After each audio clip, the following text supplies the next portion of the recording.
अस्सलाम वालेकुम। सियाणे कहंदे भी तीन काम औखे, गां दा चौना, मंजी दा उन्ना ते रस्से दा बटना। क्यों भी गां जिहड़ी आ ये छड़ मारदी रहिंदी, कदी मूतन लग गई, कदी लत्त मारती भी ये काम औखा।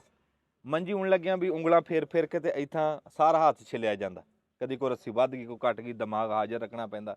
इदां ही ਜਿਹੜਾ रस्सा वटना ना ये भी कूती सीखा ही है भी रस्से ਨੂੰ ਲਿਆ ਕੇ ਜੇ ਤਿੰਨਾਂ ਸੀਆਂ 'ਚ ਕਰਨਾ, ਉਹਨੂੰ ਪੂਰਾ ਕਰਨਾ ਨਾ ਤੇ ਉਹ ਬੜਾ ਦਿਮਾਗ ਦਾ ਕੰਮ ਆ। ਤੇ ਫਿਰ ਸਾਰੀ ਦਿਹਾੜੀ ਜਿਹੜੀ ਆ ਨਾ ਵੱਟ ਚਾੜਦਿਆਂ ਬੰਦਾ ਘੁੰਮ ਜਾਂਦਾ। ਮੈਂ ਕਹਿੰਦਾ ਸਾਰਾ ਜ਼ਿਮੀਂਦਾਰ ਹੀ ਕੂਤੀ ਸੀਕਾ। ਆ ਹੁਣ ਸਬਜ਼ੀਆਂ ਦਾ ਕੰਮ ਕਰੀਦਾ ਨਾ, ਐਸੀ ਮੀਨਾਕਾਰੀ ਆ, ਬਰੀਕੀ ਦਾ ਕੰਮ ਆ ਨਾ ਵੀ ਜਾ ਕੇ ਦੇਖੋ ਤੁਸੀਂ, ਕਿੱਦਾਂ ਮੋਤੀ ਪਰੋਏ ਪਏ ਆ ਵੀ ਹੁਣ ਟਮਾਟਰ ਹੀ ਲਾਇਆ, ਤੁਹਾਨੂੰ ਦਿਖਾਊਂਗਾ ਕਿਸੇ ਟਾਈਮ। ਤੇ ਅਸੀਂ ਇੱਦਾਂ ਹੀ ਨਾ ਸ਼ੌਕ ਕੀਤਾ ਜਾਨਵਰਾਂ ਦਾ। ਰੱਬ ਦੇ ਜੀ ਕੋਈ ਰੱਖੇ ਕਬੂਤਰ, ਕੋਈ ਤਿੱਤਰ, ਉੱਦਾਂ ਤਿੱਤਰਾਂ ਦਾ ਖੁੱਡਾ ਬਣਾਇਆ, ਉਹ ਕਾਮਯਾਬ ਆ, ਉਹ ਵੀ ਤੁਹਾਨੂੰ ਦਿਖਾਉਣਾ ਮੈਂ। ਤੇ ਹੁਣ ਅਸੀਂ ਬਣਾ ਰਹੇ ਹਾਂ ਖਰਗੋਸ਼ਾਂ ਦਾ ਖੁੱਡਾ। ਖਰਗੋਸ਼ ਕਿਉਂ, ਜਿਹੜਾ ਵੀ ਜਾਨਵਰ ਰੱਖੋ ਨਾ ਉਹਨੂੰ ਸਹੂਲਤਾਂ ਦੇਵੋ ਤੇ ਜਾਂ ਉਹਨੂੰ ਨਾ ਰੱਖੋ, ਫਿਰ ਡੰਗਰ ਰੱਖ ਕੇ ਉਹਦੀ ਬਦਦੁਆਵਾਂ ਨਾ ਲਵੋ। ਤੇ ਅਸੀਂ ਅੱਜ ਜੇ ਬਣਾ ਰਹੇ ਹਾਂ, ਹੁਣ ਤੁਸੀਂ ਦੇਖ ਰਹੇ ਹੋ ਵੀ ਅਸੀਂ ਜਿਹੜਾ ਚੁੱਭਾ ਜਿਹਾ ਖੱਟਿਆ ਨਾ, ਇਹ ਐਵੇਂ ਨਹੀਂ ਖੱਟਿਆ।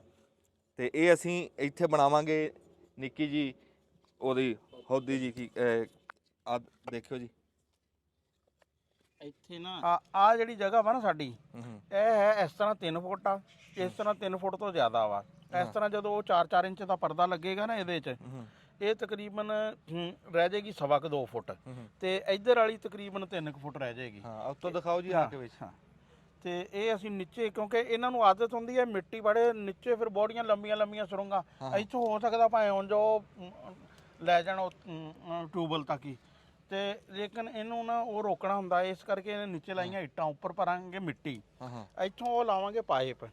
ਇਹਨਾਂ ਨੂੰ ਇੱਕ ਆਦਤ ਹੁੰਦੀ ਆ ਵੀ ਇਹਨਾਂ ਨੇ ਨਾ ਮਿੱਟੀ ਪੈਰਾਂ ਨਾਲ ਨਾ ਜਿਹੜਾ ਵਾ ਕਰਦੇ ਰਹਿਣਾ ਹੁੰਦਾ, ਉੱਥੋਂ ਇਹ ਆਪਣਾ ਸ਼ੌਕ ਪੂਰਾ ਕਰਦੇ ਰਹਿਣਗੇ ਪਾਈਪ ਚੋਂ ਮਿੱਟੀ ਕੱਢਣ ਦਾ, ਉਧਰ ਲੈ ਜਾ ਕੇ ਇੱਧਰ ਲੈ ਗਏ, ਤੇ ਉੱਥੇ ਫਿਰ ਇਹਨਾਂ ਦੀ ਬਣਾਵਾਂਗੇ ਐਂਟਰੀ ਵਾਲਾ। ਹਾਂ ਉਹਨਾਂ ਦੇ ਭਾਅ ਦੀ ਖੁੱਡ ਬਣ ਜੂਗੀ। ਕਈ ਬੰਦਿਆਂ ਨੇ ਖਰਗੋਸ਼ ਦੇ ਕੇ ਗੱਲ ਦੱਸੀ ਵੀ ਇਹਨਾਂ ਦਾ ਇੰਤਜ਼ਾਮ ਨਾ ਕੀਤਾ, ਇਹਨਾਂ ਨੇ ਐਸੀਆਂ ਖੁੱਡਾਂ ਮਾਰਨੀਆਂ ਵੀ ਤੁਹਾਡੇ ਮਕਾਨਾਂ ਦੀਆਂ ਨੀਹਾਂ ਤੱਕ ਪਹੁੰਚ ਜਾਣਾ। ਅਸੀਂ ਡਰ ਗਏ ਸੀਗੇ, ਫਿਰ ਇਹਨਾਂ ਦਾ ਇੰਤਜ਼ਾਮ ਤਾਂ ਕਰਨਾ ਹੀ ਆ, ਬਾਅਦ ਚ ਕਰਨਾ, ਹੁਣੇ ਕਰ ਦਈਏ। ਪਰ ਜੇ ਪਿੱਛੇ ਹੋ ਕੇ ਕੈਮਰਾਮੈਨ ਸਾਹਿਬ ਆ ਦਿਖਾਓ, ਵੱਡਾ ਪੈਪ ਆ ਇਹ, ਇੱਧਰ ਨੂੰ ਹੋ ਕੇ ਦਿਖਾਓ ਵੀ ਵੱਡਾ, ਮੂੰਹ ਵੀ ਵੱਡਾ ਇਹਦਾ। ਇਹ ਤਾਂ 50-50 ਫੁੱਟ 100-100 ਫੁੱਟ ਲੰਬੀ ਹੈ ਕਿ ਜਿਹੜਾ ਵਾ ਨਾ, ਉਹ ਇਹਨਾਂ ਨੂੰ ਨਾ ਅਸੀਂ ਸਿਰਫ ਮਗਾਲਤਾ ਜਿਹਾ ਦੇਣਾ, ਅਸੀਂ ਭਲੇਖਾ ਜਿਹਾ ਦੇ ਕੇ ਵੀ ਇਹਨਾਂ ਘੁਮਾਈ ਜਾਣਾ। ਹਾਂ ਇੱਥੇ ਹੀ ਘੁੰਮੀ ਜਾਣਗੇ, ਇਹਨਾਂ ਦੀ ਖੁੱਡ ਬਣ ਜੂਗੀ ਤੇ ਇੱਥੇ ਮਗਰ ਇਹਨਾਂ ਦਾ ਘਰ ਬਣ ਜੂਗਾ। ਇੱਥੇ ਪੈਪ ਪਾ ਕੇ ਉੱਥੇ ਮੂੰਹ ਰੱਖਾਂਗੇ, ਇਦਾਂ ਘੁੰਮ ਕੇ ਵਿੱਚ ਵੜੇ ਤੇ ਆਪਣਾ ਕਰ ਲੈ। ਤੇ ਅਸੀਂ ਹੁਣ ਸ਼ੁਰੂ ਕਰ ਲਿਆ, ਫਿਰ ਜਿੱਦਾਂ ਬਣਾਉਂਦੇ ਉਹ ਵੀ ਦੱਸ ਦਿਓ। ਇਹ ਜਗ੍ਹਾ ਵੀ ਇਸ ਕਰਕੇ ਸਿਲੈਕਟ ਕੀਤੀ ਹੈ ਨਾ, ਇਹ ਜਾਨਵਰ ਬੜਾ ਮਾਸੂਮ ਜਿਹਾ ਵਾ, ਭੋਲਾ ਜਿਹਾ, ਇਹ ਡਰ ਜਾਂਦਾ, ਯਾਨੀ ਕਿ ਉੱਥੇ ਬਾਹਰ ਜਾਣ ਸਾਈਡ ਤੇ ਕੋਈ ਕੁੱਤਾ ਫੜ ਲੇ, ਕੋਈ ਹੋਰ ਚੀਜ਼ ਫੜ ਲੇ, ਉਹ ਨਹੀਂ ਇੱਥੇ ਰਹਿਣਗੇ, ਇੱਥੇ ਕੀ ਫਿਰਨਾ, ਯਾਨੀ ਕਿ ਐਸੇ ਜਗ੍ਹਾ 'ਚ ਉਹ ਫਿਰਦੇ ਰਹਿਣਗੇ, ਨਜ਼ਰ ਥਾਣੀ ਜਿਹੜਾ ਨਾ ਇਹ ਰਹਿਣਗੇ। ਤੇ ਖਰਗੋਸ਼ ਜਿਹੜੇ ਇਹ ਤਾਂ ਫਿਰ ਬੜੇ ਮਿਲ ਜਾਂਦੇ ਆ, ਜਿਹੜਾ ਵਾ ਇੱਥੇ ਤੁਸੀਂ ਜਦੋਂ ਬੈਠਿਆ ਹੋਣਾ ਕਿ ਨਾਲ ਹੀ ਤੁਹਾਡੇ ਫਿਰਦੇ ਰਹਿੰਦੇ ਆ। ਨਹੀਂ ਸੋਹਣੇ ਲੱਗਦੇ ਆ ਜੀ, ਤੇ ਹਰ ਸ਼ਾਈ ਰੱਬ ਦੀ ਬਣਾਈ ਸੋਹਣੀ ਆ।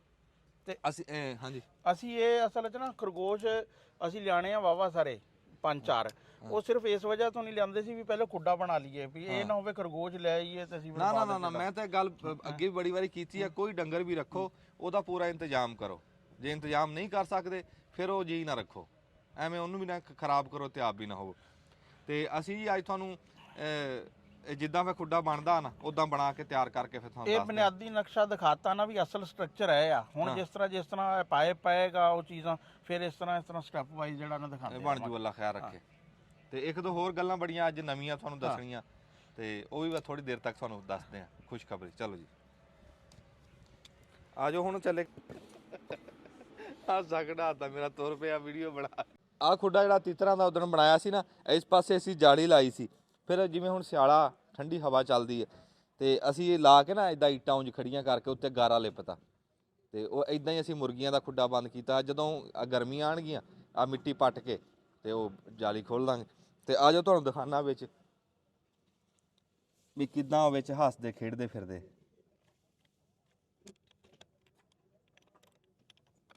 ਕੈਮਰਾਮੈਨ ਨਾ ਇੱਥੇ ਕਾ ਲੈ, ਵੱਡਾ ਜਿਹੜਾ ਵਾ ਸਾਰਾ ਇਹ ਛੋਟੀ ਤਿੱਤਰੀ ਆ। ਹਾਂ ਲੈ ਉਹ ਮਿੱਟੀ ਦੇ ਉੱਤੇ ਅਸੀਂ ਖੇਡਦੇ ਫਿਰਦੇ ਮੌਜਾਂ ਕਰਦੇ ਇੱਥੇ। ਲੈ ਉਹਨਾਂ ਦਾ ਘਰ ਬਣ ਗਿਆ ਕਿ ਹਾਂ, ਇੱਥੇ ਅਜੇ ਅਸੀਂ ਇੱਟਾਂ ਵੀ ਲਾਣੀਆਂ, ਅੱਜ ਲਾਵਾਂਗੇ ਵੀ ਉਹਨਾਂ ਦੇ ਬਹਿਣ ਨੂੰ, ਘੁਰਨਾ ਜਿਹਾ ਆਂਡੇ ਉਂਡੇ ਦੇਣ ਨੂੰ।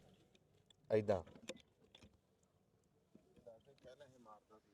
ਆਹੋ ਤਿੱਤਰ ਪਹਿਲਾਂ ਮਾਰਦਾ ਸੀ ਤਿੱਤਰੀ ਨੂੰ, ਤੇ ਹੁਣ 2 ਦਿਨਾਂ ਤੱਕ ਫਿਰ ਹੁਣ ਇਹ ਆਪੇ ਹੀ ਹੁਣ ਰਚ ਮਿਚ ਗਏ, ਹੁਣ ਨਹੀਂ ਮਾਰਦਾ। ਦਬਲਾ ਬਟਨ ਫਿਰ ਹੋਰ ਦਿਖਾਣਾ ਚਾਲੂ। ਅੱਛਾ ਜੀ, ਇੱਕ ਹੋਰ ਤੁਹਾਨੂੰ ਖਬਰ ਦਈਏ ਵੀ ਜਿਹੜੇ ਸਾਡੇ ਕਬੂਤਰ ਆ ਨਾ ਲੱਕੇ, ਤੇ ਉਹ ਕਬੂਤਰ ਨੇ ਆਂਡਾ ਦਿਆ, ਕਬੂਤਰ ਨੇ ਨਹੀਂ ਦਿਆ, ਕਬੂਤਰੀ ਨੇ ਦਿਆ। ਉਹ ਦਿਖਾ ਐਸਾ ਨੂੰ ਕਰਕੇ ਬੈਠੀ ਆ, ਹਾਂ ਬੈਠੀ ਆਂਡੇ ਦੇ ਉੱਤੇ ਬੈਠੀ ਆ, ਇੱਕ ਆਂਡਾ ਦੇ ਦਿੱਤਾ ਜੀ ਉਹਨੇ, ਤੇ ਇਹ ਹੁਣ ਗਾਂ ਵੱਧ ਜੂਗਾ।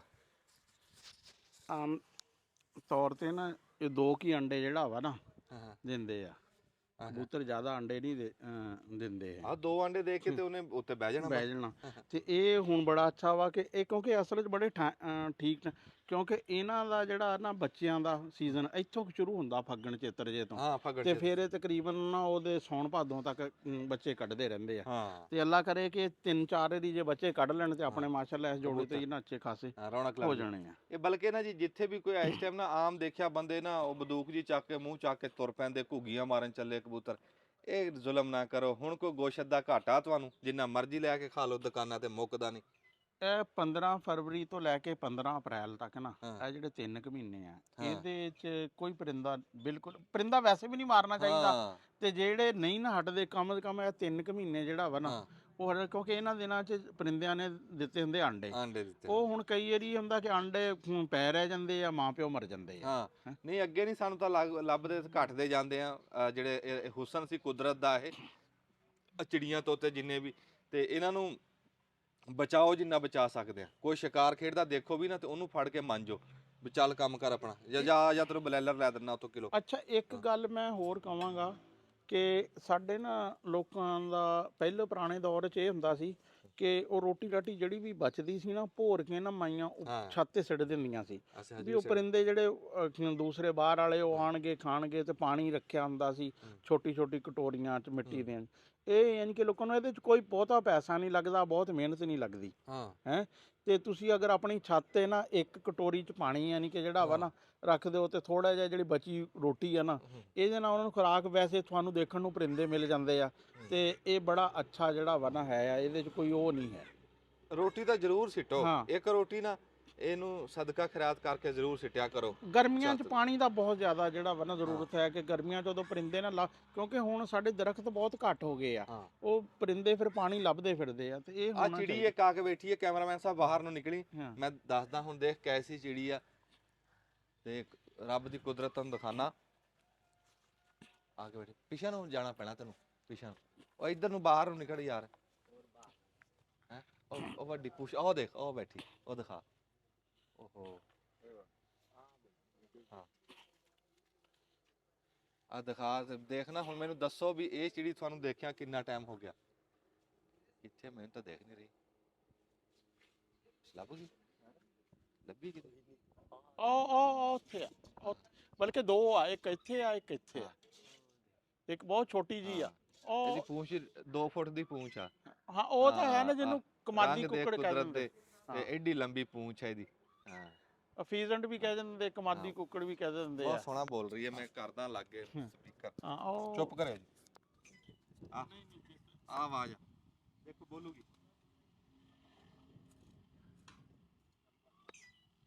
ਬੋਲ ਰਹੀ। ਤੁਸੀਂ 2 ਚੀਜ਼ਾਂ ਦਾ ਇੰਤਜ਼ਾਮ ਕਰ ਲਓ ਨਾ, 2 ਚੀਜ਼ਾਂ ਤੁਹਾਨੂੰ ਫ੍ਰੀ 'ਚ ਮਿਲ ਜਾਂਦੀਆਂ। ਤੁਸੀਂ ਦਰਖਤ ਲਾ ਲਓ, ਪਰਿੰਦੇ ਤੁਹਾਨੂੰ ਫ੍ਰੀ 'ਚ ਆ ਜਾਂਦੇ ਆ। ਤੁਸੀਂ ਫੁੱਲ ਲਾ ਲਓ ਤੇ ਤੁਹਾਨੂੰ ਤਿਤਲੀਆਂ ਜਿਹੜੀਆਂ ਨਾ ਮੁਫਤ 'ਚ ਆ ਜਾਂਦੀਆਂ। ਆਏ ਹਾਏ ਹੈ ਯਾਨੀ ਕਿ ਇਹੀ 4 ਚੀਜ਼ਾਂ ਦੀ ਨਾ ਜਿਹੜੀ ਆ ਨਾ ਖੂਬਸੂਰਤੀ ਆ। ਸਿਰਫ 2ਾਂ ਦੀ ਤੁਸੀਂ ਕੋਸ਼ਿਸ਼ ਕਰਨੀ ਆ, ਦਰਖਤਾਂ ਦੀ ਕਰਨੀ ਆ ਤੇ ਫੁੱਲਾਂ ਦੀ ਕਰਨੀ ਆ। ਜਦੋਂ ਫੁੱਲ ਲੱਗ ਗਏ ਉੱਥੇ ਤਿਤਲੀਆਂ ਆਣੀਆਂ ਸ਼ੁਰੂ ਹੋ ਜਾਣਗੀਆਂ, ਤੇ ਜਦੋਂ ਦਰਖਤ ਲੱਗ ਗਏ ਪਰਿੰਦੇ ਆਣੇ ਸ਼ੁਰੂ ਹੋ ਜਾਣਗੇ। ਸਹੀ ਗੱਲ। ਅਸੀਂ ਜੀ ਮੁੰਦਰੇ ਵੀ ਲਿਆਣੇ ਆ, ਤੇ ਟੈਡੀ ਬੱਕਰੀਆਂ ਇੱਕ ਬੜੀਆਂ ਸੋਹਣੀਆਂ ਹਿਰਨ ਵਰਗੀਆਂ, ਉਹ ਲੈ ਕੇ ਆਣੀਆਂ, ਤੇ ਮੋਰ ਲੈ ਕੇ ਆਣੇ। ਟਰਕੀ ਦਾ ਵੀ ਹੈ, ਮੈਂ ਕਿਹਾ ਮੋਰਾਂ ਦਾ ਜੀ ਸਾਨੂੰ ਸੁਨੇਹਾ ਤਾਂ ਮਿਲਿਆ ਵੀ ਕਿਸੇ ਬੰਦੇ ਨੇ ਸਾਨੂੰ ਤੋਹਫਾ ਭੇਜਿਆ। ਉਹ ਜਿੱਦਣ ਪਹੁੰਚਿਆ ਫਿਰ ਅਸੀਂ ਤੁਹਾਨੂੰ ਦੱਸਾਂਗੇ, ਉਹ ਤੋਹਫਾ ਵੀ ਦੱਸਾਂਗੇ, ਉਹ ਬੰਦਾ ਵੀ ਦੱਸਾਂਗੇ ਕਿਹਨੇ ਭੇਜਿਆ। ਹਜੇ ਉਹ ਪੱਕਾ ਪਤਾ ਨਹੀਂ ਵੀ ਕਦੋਂ ਪਹੁੰਚ ਰਹੇ ਆ। ਇਨਸ਼ਾਅੱਲਾ ਸਾਰਾ ਹੌਲੀ ਹੌਲੀ ਜਿਹੜਾ ਹੌਲੀ ਹੌਲੀ ਰੌਣਕ ਬਣ ਜਾਊਗੀ। ਦਬ ਬਟਨ ਬੈਠੀ। अस्सलाम वालेकुम जी। इस टाइम साढ़े को डॉक्टर साहब बैठे जी, डंगर डॉक्टर, बहुत कारीगर ਤਜਰਬੇਕਾਰ ਬੰਦੇ ਜੀ ਮੁਸਤਫੀਜ਼ੁਰ ਰਹਿਮਾਨ ਸਾਹਿਬ ਸਾਡੇ ਲਾਗੇ ਬੈਠੇ ਜੀ ਹਾਫਿਜ਼ ਸਾਹਿਬ, ਤੇ ਨਾਲ ਇਹਨਾਂ ਦੇ ਵਾਲਦ ਸਾਹਿਬ ਜੀ ਆਏ ਖਸੂਸੀ ਤੌਰ ਤੇ ਸਾਨੂੰ ਮਿਲਣ ਵਾਸਤੇ। ਤੇ ਦੇਖੋ ਇਹ ਫੋਟਾਬਾਸ ਦੇ ਵਿੱਚੋਂ ਇੰਨਾ ਸਫ਼ਰ ਕਰਕੇ ਸਿਰਫ ਸਾਡੇ ਪਿਆਰ ਵਾਸਤੇ, ਸਾਨੂੰ ਸ਼ਾਬਾਸ਼ ਦੇਣ ਵਾਸਤੇ ਤੇ ਪਹੁੰਚੇ ਜੀ। ਆਇਆਂ ਨੂੰ ਸਤ ਬਿਸਮਿਲ੍ਲਾ ਜੀ, ਤੁਹਾਡਾ ਨਾ ਸਿਰ ਮੱਥੇ ਤੇ ਜੀ। ਅੱਛਾ, ਇੱਕ ਜ਼ਰੂਰੀ ਗੱਲ ਜਿਹੜੀ ਅਸੀਂ ਡਾਕਟਰ ਸਾਹਿਬ ਨਾਲ ਕਰਨੀ ਹੈ ਨਾ, ਉਹ ਕਰਨੀ ਹੈ ਮੂੰਹ ਖੁਰ ਦੇ ਹਿਸਾਬ 'ਚ ਜੀ ਜੀ ਵੀ ਮੂੰਹ ਖੁਰ ਦੀ ਥੋੜੀ ਜਿਹੀ ਆਗਾਹੀ ਦੇ ਦਿਓ। ਅੱਜ ਕੱਲ ਹਵਾ ਵੀ ਚੱਲੀ ਆ ਵੀ ਕਿਸੇ ਦਾ ਕੋਈ ਭਲਾ ਹੋ ਜੇ। ਜੀ ਜੀ ਜੀ ਮਿਹਰਬਾਨੀ ਆਪਣਾ ਸਰੋਇਆ ਸਾਹਿਬ, ਤੁਹਾਡਾ ਬਹੁਤ ਸ਼ੁਕਰੀਆ, ਤੁਸੀਂ ਸਾਨੂੰ ਵੈਲਕਮ ਕੀਤਾ। ਕਿਸਾਨਾਂ ਦੋਸਤਾਂ ਵਾਸਤੇ ਜੀ ਪੈਗਾਮ ਸਾਡਾ ਇਹ ਹੈਗਾ ਕਿ ਜਿਹੜੀ ਮੂੰਹ ਖੁਰ ਦੀ ਵਬਾ ਚੱਲੀ ਹੋਈ ਹੈ ਨਾ, ਇਹ ਇਸ ਟਾਈਮ ਬਹਾਵਲਪੁਰ ਏਰੀਆ ਜਿਹੜਾ ਨਾ ਸਾਰਾ ਤਕਰੀਬਨ ਇਹਨੇ ਕਵਰ ਕਰ ਲਿਆ। ਅੱਛਾ। ਹਾਂਜੀ, ਉੱਥੇ ਤਕਰੀਬਨ ਇਹ ਕਹਿ ਲਓ ਕਿ 65 ਤੋਂ 70% ਬਿਮਾਰੀ ਓਏ ਹੋ ਹੋਏ ਗਈ। ਹੋਏ ਹੋਏ 65-70%। ਹਾਂਜੀ, ਤੇ ਲੋਕਾਂ ਦੇ ਮਾਲ ਬੜੇ ਡੈਮੇਜ ਹੋ ਰਹੇ। ਓਏ ਹੁਣ ਹੋਏ। ਸਾਡਾ ਨਾ ਉੱਥੇ ਜਿਨ੍ਹਾਂ ਲੋਕਾਂ ਦੇ ਮਾਲ ਦੇ ਵੈਕਸੀਨ ਨਹੀਂ ਹੋਈ ਸੀ, ਅਸੀਂ ਉਹਨਾਂ ਲੋਕਾਂ ਨੂੰ ਜਿਹੜੇ ਸਿਹਤਮੰਦ ਜਾਨਵਰ ਆ ਹਾਂ ਉਹਨਾਂ ਨੂੰ ਅਸੀਂ ਵੈਕਸੀਨ ਦੀ ਤਰਫ ਤਵੱਜੋ ਦਿਵਾ ਰਹੇ ਹਾਂ। ਹਾਂ ਅਸਲ ਹੋਇਆ ਇਹ ਪ੍ਰੋਬਲਮ ਇਹ ਬਣਿਆ ਕਿ ਗਵਰਨਮੈਂਟ ਨੇ ਵੈਕਸੀਨ ਕੀਤੀ ਸੀਗੀ ਕੋਈ 4 ਮਹੀਨੇ ਪਹਿਲੇ। ਅੱਛਾ ਜੀ। ਵੈਕਸੀਨ ਦਾ ਆਗਾਜ਼ ਕੀਤਾ, ਉਹਨਾਂ ਨੇ ਮੰਗਵਾਈ, ਉਹ ਵੈਕਸੀਨ ਦਾ ਨਾ ਰਿਐਕਸ਼ਨ ਆ ਗਿਆ ਚੰਦ ਜਾਨਵਰਾਂ 'ਚ। ਹਾਂ ਉਹਦੀ ਫਿਰ ਕੰਪਲੇਨ ਬਣੀ, ਸਰਕਾਰ ਨੇ ਵੈਕਸੀਨ ਸਾਰੀ ਵਾਪਸ ਚੁੱਕ ਲਈ। ਹਾਂ ਉਹ ਪਿਛਲੀ ਖੇਪ 'ਚ ਯਾਨੀ ਅੱਜ ਤੋਂ 4 ਮਹੀਨੇ 3 ਮਹੀਨੇ ਪਹਿਲੇ ਵੈਕਸੀਨ ਜਿਹੜੀ ਹੋਣੀ ਸੀ ਉਹ ਹੋ ਨਹੀਂ ਸਕੀ। ਉਹਦੇ ਨਾ ਹੋਣ ਦੀ ਵਜ੍ਹਾ ਤੋਂ ਇਸ ਟਾਈਮ ਬਿਮਾਰੀ ਦਾ ਜ਼ੋਰ ਆ ਗਿਆ। ਪਿਛਲੇ ਤੁਸੀਂ ਕਈ ਅਰਸੇ ਤੋਂ ਕਹਿ ਲਓ ਕਿ ਤੁਸੀਂ ਕਦੇ ਮੂੰਹ ਖੁਰ ਦਾ ਨਾਂ ਨਹੀਂ ਸੁਣਿਆ ਹੋਣਾ। ਹੁਣ ਜਿਹੜਾ ਨਾ ਅਚਾਨਕ ਤੋਂ ਕਿ ਵੈਕਸੀਨ ਨਹੀਂ ਹੋਈ ਸੀਗੀ, ਜਾਨਵਰਾਂ ਦੇ ਅੰਦਰ ਹਿਫਾਜ਼ਤੀ ਜਿਹੜੀ ਉਹ ਸੀਗੀ, ਦਵਾਈ ਨਹੀਂ ਮੌਜੂਦ ਸੀ, ਤੇ ਸਾਨੂੰ ਉਹ ਕਰਨਾ ਪਿਆ, ਬਿਮਾਰੀ ਦਾ ਸਾਹਮਣਾ ਕਰਨਾ ਪਿਆ। ਉਹਦੇ ਨਾਲ ਲੋਕਾਂ ਦੇ ਲੱਖਾਂ ਦੇ ਜਾਨਵਰ ਨੁਕਸਾਨ ਹੋਏ। ਸਾਡੇ ਫੋਟਾਬਾਸ ਦੇ ਵਿੱਚ ਵੀ ਕਾਫੀ ਸਾਰੇ ਲੋਕਾਂ ਦੇ ਜਾਨਵਰਾਂ ਦੇ ਨੁਕਸਾਨ ਹੋਏ। ਅਸਲ ਵਿੱਚ ਬਿਮਾਰੀ ਖੁਦ ਇਹ ਜਾਨਵਰ ਮਾਰਦੀ ਨਹੀਂ, ਹਾਂ ਬਿਮਾਰੀ ਦੀ ਵਜ੍ਹਾ ਤੋਂ ਜਾਨਵਰ ਮਰਦਾ ਨਹੀਂ ਜ਼ਿਆਦਾ। ਇਹਦੇ ਵਜ੍ਹਾ ਤੋਂ ਦੂਸਰੀਆਂ ਬਿਮਾਰੀਆਂ ਜਿਹੜੀਆਂ ਅਟੈਕ ਕਰਦੀਆਂ ਨਾ, ਉਹਨਾਂ ਦੀ ਵਜ੍ਹਾ ਤੋਂ ਜਾਨਵਰ ਮਰਦਾ। ਹੁਣ ਸਾਡਾ ਕਰਨਾ ਕੀ ਹੈ, ਅਸੀਂ ਇਸ ਬਿਮਾਰੀ ਤੋਂ ਜਾਨਵਰ ਨੂੰ ਹਿਫਾਜ਼ਤ 'ਚ ਰੱਖਾਂਗੇ ਤੇ ਬਾਕੀ ਬਿਮਾਰੀਆਂ ਜਿਹੜੀਆਂ ਆਟੋਮੈਟਿਕ ਨਹੀਂ ਆਉਣਗੀਆਂ। ਅੱਛਾ। ਜਿਵੇਂ ਤੁਹਾਡੇ ਹੁਣ ਗਲਾ ਖਰਾਬ ਹੋ ਗਿਆ, ਗਲੇ ਖਰਾਬ ਹੋਣ ਦੀ ਵਜ੍ਹਾ ਤੋਂ ਜਿਸਮ ਤੇ ਇੱਕ ਸਟ੍ਰੈਸ ਹੁੰਦਾ, ਹਾਂਜੀ ਉਹਦੀ ਵਜ੍ਹਾ ਤੋਂ ਦੂਸਰੀਆਂ ਬਿਮਾਰੀਆਂ ਵਾਲੇ ਜਰਾਸੀਮ ਜਿਹੜੇ ਨੇ ਉਹ ਜ਼ਿਆਦਾ ਐਕਟਿਵ ਹੋਣ ਦੀ ਕੋਸ਼ਿਸ਼ ਕਰਦੇ ਨੇ, ਉਹ ਮੌਕੇ ਦਾ ਫਾਇਦਾ ਚੁੱਕਦੇ। ਇਸੇ ਤਰ੍ਹਾਂ ਹੀ ਵਾਇਰਸ ਦਾ ਕੋਈ ਇਲਾਜ ਨਹੀਂ ਹੁੰਦਾ, ਇਹਦੇ ਆਉਣ ਤੋਂ ਪਹਿਲੇ ਹਿਫਾਜ਼ਤੀ ਇਕਦਾਮਾਤ ਹੁੰਦੇ ਨੇ, ਵੈਕਸੀਨ ਹੁੰਦੀ ਹੈ ਜਾਂ ਫਾਰਮ ਦੀ ਬਾਇਓ ਸਿਕਿਉਰਿਟੀ ਹੁੰਦੀ ਹੈ, ਯਾਨੀ ਸਫਾਈ ਸੁਥਰਾਈ ਦਾ ਖਿਆਲ ਰੱਖੋ ਤਾਂ ਕਿ ਬਿਮਾਰੀ ਤੋਂ ਬਚਿਆ ਜਾ ਸਕੇ। ਤੇ ਵੈਕਸੀਨ ਟਾਈਮ ਤੇ ਕਰਵਾਉਣੀ ਚਾਹੀਦੀ। ਡਾਕਟਰ ਸਾਹਿਬ ਇਹ ਨਾਕਾਮੀ ਸਾਡੀ ਕਿੱਥੇ ਹੋਈ ਹੈ ਜਿਹੜੀ ਤੁਸੀਂ ਦੱਸਿਆ ਕਿ ਵੈਕਸੀਨ ਨਹੀਂ ਹੋਈ? ਨਹੀਂ, ਵੈਕਸੀਨ ਦੀ ਅਸਲ ਨਾਕਾਮੀ ਇਹ ਨਹੀਂ ਸੀ। ਹਾਂ ਵੈਕਸੀਨ ਪਾਕਿਸਤਾਨ ਖੁਦ ਨਹੀਂ ਸੀ ਇਹ ਬਣਾ ਰਿਹਾ ਨਾ, ਇਹ ਪਾਕਿਸਤਾਨ ਨੇ ਬਾਹਰਲੇ ਮੁਲਕਾਂ ਤੋਂ ਇੰਪੋਰਟ ਕਰਾਣੀ ਹੁੰਦੀ। ਅੱਛਾ। ਬਾਅਦ ਦਫਾ ਜਾਨਵਰ ਨੂੰ ਜਿਵੇਂ ਹੁਣ ਅਸੀਂ ਕਿਸੇ ਡਾਕਟਰ ਕੋਲ ਜਾਈਏ ਨਾ ਟੀਕਾ ਲਵਾਉਣ, ਤੇ ਉਹ ਸਾਡੇ ਨਾ ਇਸ ਜਗ੍ਹਾ ਤੇ ਟੀਕਾ ਇੱਕ ਲਾ ਕੇ ਪਹਿਲਾਂ ਚੈੱਕ ਕਰਦਾ ਵੀ ਟੀਕਾ ਲੜਦਾ ਤਾਂ ਨਹੀਂ ਬੰਦੇ ਨੂੰ। ਹਾਂ ਠੀਕ ਹੈ, ਇਹ ਵੈਕਸੀਨ ਕੁਝ ਚੰਦ ਜਾਨਵਰਾਂ ਨੂੰ ਲੜ ਗਈ। ਇੱਥੇ ਆ ਜਾ। ਹਾਂ ਚੰਦ ਜਾਨਵਰਾਂ ਨੂੰ ਲੜਨ ਦੀ ਵਜ੍ਹਾ ਤੋਂ ਇਹ ਪ੍ਰੋਬਲਮ ਥੋੜਾ ਜਿਹਾ ਹੋਇਆ ਕਿ ਉਹਨਾਂ ਨੇ ਵੈਕਸੀਨ ਵਾਪਸ ਭੇਜਤੀ ਉਹਨਾਂ ਨੂੰ। ਹਾਂ ਕਿ ਵੀ ਅਸੀਂ ਜਿਹੜਾ ਨਾ ਆਪਣੀ ਕੋਈ ਐਸੀ ਬਿਹਤਰ ਵੈਕਸੀਨ ਮੰਗਵਾ ਲਈਏ। ਹਾਂ ਖੈਰ ਇਹ ਇੱਕ ਸਿਆਸੀ ਮੌਜੂ ਵੀ ਹੋ ਸਕਦਾ, ਇਹਦੇ ਤੇ ਇਖਤਲਾਫਾਤ ਵੀ ਕਰ ਸਕਦੇ ਨੇ ਲੋਕ। ਮਹਿਕਮਾਨੀ ਜਿਹੜੀ ਹੈ ਕਹਿ ਲਓ ਕਿ ਉਹ ਵੀ ਗਫਲਤ ਤਾਂ ਹੋਈ ਹੈ ਨਾ। ਗਫਲਤ ਹੋ ਗਈ। ਹਾਂਜੀ। ਅੱਛਾ, ਹੁਣ ਪ੍ਰੋਬਲਮ ਇਹ ਹੈ ਕਿ ਗਫਲਤ ਦੇ ਨਾਲ ਹੁਣ ਸਾਡਾ ਫਾਰਮਰ ਕਹਿੰਦਾ ਯਾਰ ਮੈਂ ਪ੍ਰਾਈਵੇਟ ਵੈਕਸੀਨ ਕਰਾਵਾਂਗਾ ਤਾਂ ਸਾਡਾ ਇੰਨਾ ਖਰਚਾ ਹੋ ਜਾਂਦਾ। ਉਹ ਭਾਈ ਮੇਰੇ 5 ਲੱਖ ਦੇ ਡੰਗਰ ਦੇ ਉੱਤੇ 500 ਰੁਪਈਆ ਵੈਕਸੀਨ ਲਾਉਣਾ ਕੋਈ ਖਰਚਾ ਨਹੀਂ। ਠੀਕ ਹੈ, ਜੇ ਤੁਹਾਡੇ ਕੋਲ ਅੱਲਾ ਨੇ 50 ਡੰਗਰ ਦਿੱਤੇ ਨਾ, ਤੁਸੀਂ 50ਵਾਂ ਦੀ ਬਜਾਏ ਕੋਈ ਇੱਕ ਕੱਟਾ ਵੇਚ ਦਿਓ, ਕੋਈ ਇੱਕ ਵੱਛਾ ਵੇਚ ਦਿਓ, ਵੱਛੀ ਵੇਚ ਦਿਓ, ਲੇਕਿਨ ਆਪਣੇ ਬਾਕੀ ਦੇ 49 ਡੰਗਰ ਜਿਹੜੇ ਆ ਉਹਨਾਂ ਨੂੰ ਮਹਿਫੂਜ਼ ਕਰ ਲਓ। ਸਾਡੇ ਜਾਨਵਰਾਂ ਦੇ ਨਾਲ ਜਦੋਂ ਦੂਸਰੀਆਂ ਬਿਮਾਰੀਆਂ ਅਟੈਚ ਹੁੰਦੀਆਂ ਨੇ ਨਾ, ਤੇ ਫਿਰ ਜਾਨਵਰਾਂ ਦੀਆਂ ਮੌਤ ਹੋ ਜਾਂਦੀਆਂ। ਮਿਸਾਲ ਦੇ ਤੌਰ ਤੇ ਹੁਣ ਪਿਛਲੇ ਦਿਨੋਂ ਸਰੋਂ ਚੱਲਦੀ ਸੀ, ਸਰੋਂ ਦਾ ਬੜਾ ਸੀਜ਼ਨ ਸੀ। ਸਰੋਂ ਜਾਨਵਰਾਂ ਨੂੰ ਵੈਸੇ ਨਹੀਂ ਪਾਣੀ ਚਾਹੀਦੀ ਹੈ। ਮੈਂ ਨਾਲ ਤੁਹਾਨੂੰ ਇੱਕ ਐਕਸਟਰਾ ਗੱਲ ਦੱਸਦਾ ਤੁਹਾਡੇ ਫਾਇਦੇ ਦੀ, ਕਿ ਸਰੋਂ ਜਾਨਵਰਾਂ ਨੂੰ ਨਹੀਂ ਪਾਣੀ ਚਾਹੀਦੀ। ਉਹਦੇ 'ਚ ਨਾਈਟ੍ਰੋਜਨ ਲੈਵਲ ਹਾਈ ਹੁੰਦਾ ਤੇ ਨਾਈਟ੍ਰੋਜਨ ਪੋਇਜ਼ਨਿੰਗ ਹੁੰਦੀ। ਨਾਈਟ੍ਰੋਜਨ ਪੋਇਜ਼ਨਿੰਗ ਦੀ ਕੋਈ ਖਾਸ ਅਲਾਮਤ ਬਾਅਦ ਨਹੀਂ ਹੈ। ਜਾਨਵਰ ਖੜਾ ਚਾਰਾ ਵੀ ਕਰ ਰਿਹਾ, ਸਾਰਾ ਕੁਝ ਕਰ ਰਿਹਾ, ਅਚਾਨਕ ਡਿੱਗੇਗਾ, ਮੌਤ ਹੋ ਜਾਏਗੀ। ਕੋਈ ਤੁਹਾਨੂੰ ਅਲਾਮਤ ਨਹੀਂ ਨਜ਼ਰ ਆਏਗੀ ਨਾਈਟ੍ਰੋਜਨ ਪੋਇਜ਼ਨਿੰਗ। ਤੇ ਜਿਹੜਾ ਹੈ ਨਾ ਮੂੰਹ ਖੁਰ ਦੀ ਵਜ੍ਹਾ ਤੋਂ ਨਾਈਟ੍ਰੋਜਨ ਪੋਇਜ਼ਨ ਹੋਈ, ਫਿਰ ਉਤੋਂ ਠੰਡ ਹੋਈ, ਫਿਰ ਲੋਕ ਚਾਰਾ ਪਾਉਂਦੇ ਨੇ, ਠੰਡਾ ਚਾਰਾ ਹੁੰਦਾ ਹੈ, ਯਾਨੀ ਉਹ ਸਬਜ਼ ਚਾਰਾ ਜਿਹੜਾ ਠੰਡਾ ਹੁੰਦਾ ਨਾ, ਸਬਜ਼ ਚਾਰਾ ਪਾਉਂਦੇ, ਜਾਨਵਰ ਅੰਦਰੋਂ ਵੀ ਜੁੜ ਜਾਂਦਾ, ਬਾਹਰੋਂ ਵੀ ਠੰਡ ਨਾਲ ਜੁੜਿਆ ਹੁੰਦਾ, ਉਹ ਤੋਂ ਬਿਮਾਰੀ ਦਾ ਝਟਕਾ ਹੁੰਦਾ, ਉਹਨੂੰ ਸਮਝ ਨਹੀਂ ਆ ਰਹੀ ਹੁੰਦੀ, ਇਹਦੀ ਵਜ੍ਹਾ ਤੋਂ ਉਹਦੀ ਮੌਤ ਹੋ ਜਾਂਦੀ। ਠੀਕ ਹੈ, ਜਾਨਵਰ ਆਪਣੇ ਆਪ ਨੂੰ ਬਚਾ ਨਹੀਂ ਸਕਦਾ। ਅੱਛਾ, ਹੁਣ ਅਸੀਂ ਕਰਨਾ ਸਾਨੂੰ ਕੀ ਚਾਹੀਦਾ? ਪਹਿਲੇ ਨੰਬਰ ਤੇ ਸਾਨੂੰ ਇਹ ਅਲਾਮਤਾਂ ਦੇਖਣੀਆਂ ਚਾਹੀਦੀਆਂ ਕਿ ਮੂੰਹ ਖੁਰ ਆ ਗਿਆ ਜਾਂ ਨਹੀਂ, ਅਸੀਂ ਇਹਨੂੰ ਵਾਅਦੇ ਕਰੀਏ। ਮੂੰਹ ਖੁਰ ਆਏ ਦੀਆਂ ਅਲਾਮਤਾਂ ਕੀ ਨੇ? ਕਿ ਜਾਨਵਰ ਨੂੰ 105 ਡਿਗਰੀ ਬੁਖਾਰ ਰਹਿੰਦਾ, ਪੱਠਾ ਖਾਣਾ ਛੱਡ ਦਿੰਦਾ, ਮੂੰਹ ਚੋਂ ਰਾਲਾਂ ਚੱਲਦੀਆਂ, ਮੂੰਹ ਦੇ ਉੱਤੇ ਬੁੱਲਾਂ ਦੇ ਉੱਤੇ ਅੰਦਰ ਬੂਟਾਂ ਦੇ ਵਿੱਚ ਔਰ ਖੁਰੀਆਂ ਦੇ ਦੋਵਾਂ ਖੁਰੀਆਂ ਦੇ ਅੰਦਰਲੀ ਜਿਹੜੀ ਜਗ੍ਹਾ ਹੁੰਦੀ ਇਹਨਾਂ ਦੇ ਵਿੱਚ ਇਹ ਜਾਨਵਰ ਦੇ ਛਾਲੇ ਬਣ ਜਾਂਦੇ। ਹੁਣ ਇਹਦੇ ਵਿੱਚ ਮੁਤਾਸਰ ਕਿਹੜੇ ਕਿਹੜੇ ਹੁੰਦੇ ਨੇ? ਇਹ ਗਾਵਾਂ, ਮੱਝਾਂ ਤੇ ਇਹਦੇ ਨਾਲ ਨਾਲ ਬੱਕਰੀਆਂ, ਜਿੰਨੀਆਂ ਵੀ ਦੋ ਖੁਰੀਆਂ ਵਾਲੀਆਂ ਜਾਨਦਾਰ ਚੀਜ਼ਾਂ ਨੇ ਨਾ, ਦੋ ਖੁਰੀਆਂ ਜਿਹੜੀਆਂ ਇੱਕ ਪੈਰ ਦੀਆਂ ਦੋ ਖੁਰੀਆਂ, ਉਹ ਸਾਰੇ ਜਾਨਵਰ ਇਹ ਤੋਂ ਮੁਤਾਸਰ ਹੁੰਦੇ। ਜਿਹੜਾ ਪਿਛਲਾ ਕਈ ਸਾਲ ਮੈਨੂੰ ਤਕਰੀਬਨ 2018 ਤੋਂ ਮੈਂ ਪ੍ਰੈਕਟਿਸ ਕਰ ਰਿਹਾ, ਕਈ ਸਾਲ ਹੋ ਗਏ ਮੈਨੂੰ ਪ੍ਰੈਕਟਿਸ ਕਰਦੇ ਨੂੰ, 8-10 ਸਾਲ ਬਣ ਜਾਂਦੇ ਤਕਰੀਬਨ। ਇਹਦੇ ਵਿੱਚ ਮੈਂ ਕਦੀ ਬੱਕਰੀਆਂ ਨੂੰ ਮੂੰਹ ਖੁਰਾਇਆ ਨਹੀਂ ਦੇਖਿਆ। ਹੁਣ ਇਸ ਟਾਈਮ ਇਸ ਸੀਜ਼ਨ ਦੇ ਵਿੱਚ ਇਹਨਾਂ ਦਿਨਾਂ ਦੇ ਵਿੱਚ ਮੈਂ ਇਸ ਟਾਈਮ ਕੋਈ 150 ਬੱਕਰੀ ਦੇ ਵਿੱਚ ਵੀ ਜਾਨਵਰ ਦੇਖ ਚੁੱਕਿਆ। ਸਿਰਫ ਤਹਿਸੀਲ ਫੋਟੋਬਾਸ ਦੀ ਗੱਲ ਕਰ ਰਹੇ ਹਾਂ, ਔਰ ਸਾਡੇ ਕੋਲ ਬਹੁਤ ਵੱਡੇ ਫਾਰਮ ਕੋਈ ਨਹੀਂ, ਗਿਣਤੀ ਦੇ ਚੁਣਵੇਂ ਕਿਸੇ ਨੇ 2-4 ਘਰ 'ਚ ਬੱਕਰੀਆਂ ਰੱਖੀਆਂ ਉੱਥੇ, ਜਾਂ ਕੋਈ ਜੜਾਂ ਵਾਲਾ ਜਿਹੜਾ ਤੁਰਿਆ ਫਿਰਦਾ ਲੈ ਕੇ ਕੋਈ 40-50 ਵਾਲਾ, ਉੱਥੇ ਮੈਂ ਅਗਰ 150 ਕੇਸ ਉੱਥੇ ਦੇਖ ਚੁੱਕਿਆ। ਤੇ ਇਹਦਾ ਮਤਲਬ ਹੈ ਕਿ ਅਗਰ ਖੁਦਾ ਨਾ ਖਾਸਾ ਕਿਸੇ ਫਾਰਮ ਤੇ ਆ ਜਾਂਦੀ ਉਹ ਤੇ ਸਿਰ ਲੈ ਜਾਏਗੀ। ਮੈਂ ਬੱਕਰੀਆਂ ਦੇ ਵਿੱਚ ਦੇਖ ਚੁੱਕਿਆ, ਨੀਲ ਗਾਵਾਂ ਤੇ ਦੇਖ ਚੁੱਕਿਆ। ਤੁਸੀਂ ਮੇਰੇ ਪੇਜ ਤੇ, ਫੇਸਬੁੱਕ ਪੇਜ ਤੇ ਵੀਡੀਓ ਦੇਖੋ, ਮੈਂ ਲਾਈ ਹੋਈ ਹੈ। ਨੀਲ ਗਾਂ ਦੇ ਅੰਦਰ ਮੈਂ ਉਹਦੇ ਬਕਾਇਦਾ ਅਲਾਮਤਾਂ ਦਿਖਾ ਰਿਹਾ ਕਿ ਬੁੱਲਾਂ ਦੇ ਵਿੱਚ ਇਹ ਨਾ animal care centre and laboratory ਫੋਟੋਬਾਸ ਦੇ ਨਾਮ ਤੇ ਮੇਰਾ ਪੇਜ ਹੈ ਜੀ ਫੇਸਬੁੱਕ ਦਾ, ਉਹਦੇ ਤੇ ਤੁਸੀਂ ਦੇਖ ਸਕਦੇ ਹੋ। ਮੈਂ YouTube ਦਾ ਲਿੰਕ ਵੀ ਸ਼ੇਅਰ ਕਰ ਦਿਆਂਗਾ ਤੁਹਾਨੂੰ ਇਹ ਵੀਡੀਓ ਦੇ ਅੰਦਰ ਹੀ। ਉਹਦੇ 'ਚ ਤੁਸੀਂ ਮਤਲਬ ਮੁਖਤਲਿਫ ਬਿਮਾਰੀਆਂ, ਮੁਰਗੀਆਂ, ਕੁੱਤੇ, ਬਿੱਲੀਆਂ, ਹਰ ਤਰ੍ਹਾਂ ਦਾ ਜਾਨਵਰ ਜਿਹੜਾ ਸਾਡੇ ਪਾਲਦੇ ਆ, ਘੋੜੀਆਂ, ਇਹਨਾਂ ਦੇ ਉੱਤੇ ਮੁਖਤਲਿਫ ਚੀਜ਼ਾਂ ਦੀ ਮੈਂ ਵੀਡੀਓ ਭੇਜਦਾ ਰਹਿੰਦਾ। ਤੁਸੀਂ ਉਹ ਆਪਣੀ ਦੇਖ ਕੇ ਤੇ ਉਹਦੇ ਤੋਂ ਫਾਇਦਾ ਚੁੱਕ ਸਕਦੇ।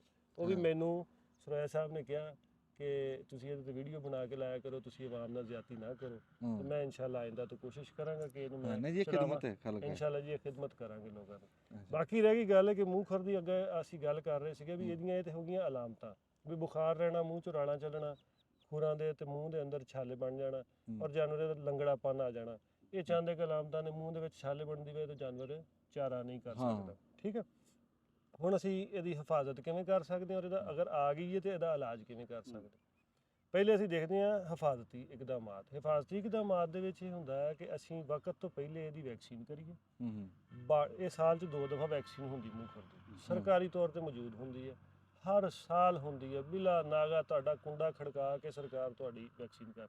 ਨਹੀਂ ਹੋ ਸਕੀ, ਕਿਸੇ ਪਾਸਿਓਂ ਕੋਈ ਗਫਲਤ ਹੋ ਗਈ, ਜਾਨਵਰਾਂ ਨੂੰ ਕੋਈ ਮਤਲਬ ਕਹਿ ਲਓ ਕਿ ਕੋਈ ਸਟ੍ਰੈਸ ਸੀਗਾ, ਤੁਸੀਂ ਆਪ ਨਹੀਂ ਕਰਾਈ, ਬੰਦਾ ਮੌਜੂਦ ਨਹੀਂ ਸੀ, ਜਾਂ ਸਰਕਾਰੀ ਅਮਲੇ ਦਾ ਬੰਦਾ ਭੁੱਲ ਗਿਆ, ਤੁਸੀਂ ਪ੍ਰਾਈਵੇਟ ਵਾਇਲ ਲੈ ਲਓ 25 ਜਾਨਵਰਾਂ ਦੀ ਵਾਇਲ, ਉਹ ਜਾਨਵਰ ਨੂੰ ਲਾ ਦਿਓ। ਉਹ 6 ਮਹੀਨੇ ਔਰ ਸਾਲ ਵਾਲੀ ਵੀ ਦੋਵੇਂ ਮੌਜੂਦ ਨੇ। ਨੰਬਰ 1, ਵੈਕਸੀਨ ਤੇ ਗਫਲਤ ਨਾ ਕਰੋ। ਨੰਬਰ 2, ਇਹ ਵੱਡੇ ਛੋਟੇ ਜਾਨਵਰ ਦੋਨਾਂ ਵਾਸਤੇ। ਨੰਬਰ 2, ਆਪਣੇ ਬਾੜੇ ਦੇ ਅੰਦਰ ਕੋਈ ਵੀ ਐਸਾ ਜਾਨਵਰ ਜਿਹੜਾ ਨਵਾਂ ਤੁਸੀਂ ਖਰੀਦ ਕੇ ਲਿਆਉਂਦੇ ਹੋ ਬਾਹਰੋਂ ਮੰਡੀ 'ਚੋਂ, ਉਹ ਬਾੜੇ ਦੇ ਅੰਦਰ ਜਦੋਂ ਤੁਸੀਂ ਲੈ ਕੇ ਆਣਾ, ਉਹਨੂੰ 8-10 ਦਿਨ ਵਾਸਤੇ, ਵੈਸੇ ਤਾਂ 40 ਦਿਨ ਟਾਈਮ ਹੁੰਦਾ ਕਿ ਉਹਨੂੰ ਅਲੱਗਾ ਰੱਖੋ, ਨਵੇਂ ਜਾਨਵਰਾਂ 'ਚ ਸ਼ਾਮਲ ਨਾ ਕਰੋ, ਤਾਂ ਕਿ ਤੁਹਾਨੂੰ ਉਹਦੀਆਂ ਸਾਰੀਆਂ ਮਤਲਬ ਖਸੂਸੀਆਤ ਦਾ ਪਤਾ ਲੱਗ ਜਾਵੇ, ਚੰਗੀਆਂ ਵੀ ਤੇ ਮਾੜੀਆਂ ਵੀ ਇਹਨੂੰ ਕੋਈ ਬਿਮਾਰੀ ਆ, ਕੋਈ ਠੀਕ ਹੈ ਜਾਨਵਰ, ਕੋਈ ਪ੍ਰੋਬਲਮ ਤੇ ਨਹੀਂ ਹੈ, ਖਾਂਦਾ ਕਿਵੇਂ ਆ, ਪੀਂਦਾ ਕਿਵੇਂ ਆ, ਇਹ ਉਹ।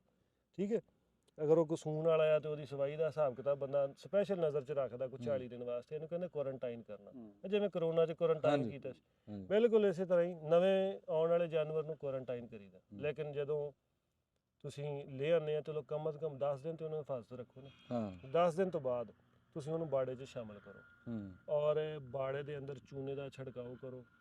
1-2 ਵੈਟਰਨਰੀ ਸਟੋਰ ਤੋਂ ਮਿਲ ਜਾਂਦੀਆਂ ਸਪਰੇਆਂ, ਜਿਹੜੀਆਂ ਖਾਸ ਤੌਰ ਮਤਲਬ ਫਿਨਾਇਲ ਦੀ ਸਪਰੇਅ ਮਿਲ ਜਾਂਦੀ, ਇਹਦੀ ਇਦਾਂ ਦੀ ਸਪਰੇਅ ਕੋਈ ਐਸੀ ਕਰੋ ਜਿਹੜੀ ਜਰਾਸੀਮ ਕਸ਼ ਹੋਵੇ। ਅੱਛਾ, ਇਹ ਤਾਂ ਹੋ ਗਿਆ ਹਿਫਾਜ਼ਤੀ ਇਕਦਾਮਾਤ।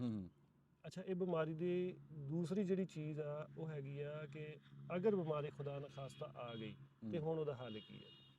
ਦੋਸਤੋ, ਗੱਲ ਯਾਦ ਰੱਖਣਾ ਕਿ ਵਾਇਰਸ ਕੋਈ ਵੀ ਆ, ਉਹਦੇ ਖਿਲਾਫ ਕਿਸੇ ਤਰ੍ਹਾਂ ਦੀ ਵੀ ਕੋਈ ਇਲਾਜ ਸਪੈਸ਼ਲ ਮੌਜੂਦ ਨਹੀਂ।